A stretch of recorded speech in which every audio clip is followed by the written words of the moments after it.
প্রিয় ভক্তবৃন্দ, আজকে আমি গীতার একটি শ্লোক আপনাদের পাঠ করে শোনাব। আপনারা এই শ্লোকটি অনেকেই জানেন, তবু আমি একবার আপনাদের পাঠ করে শোনাচ্ছি। যদি ভালো লাগে তাহলে আমার চ্যানেলটিকে লাইক, কমেন্ট ও সাবস্ক্রাইব করবেন এবং শেয়ার করবেন।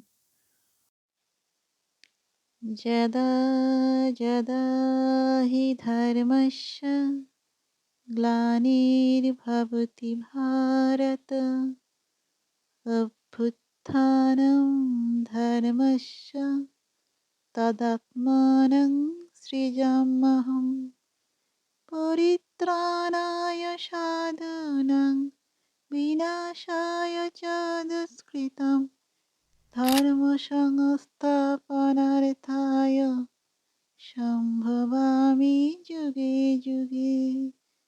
সম্ভবামি যুগে যুগে।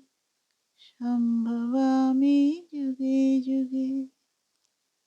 ভক্তবৃন্দ, আমার ভিডিওটি আজকের মতো এখানেই সমাপ্ত হলো। নমস্কার।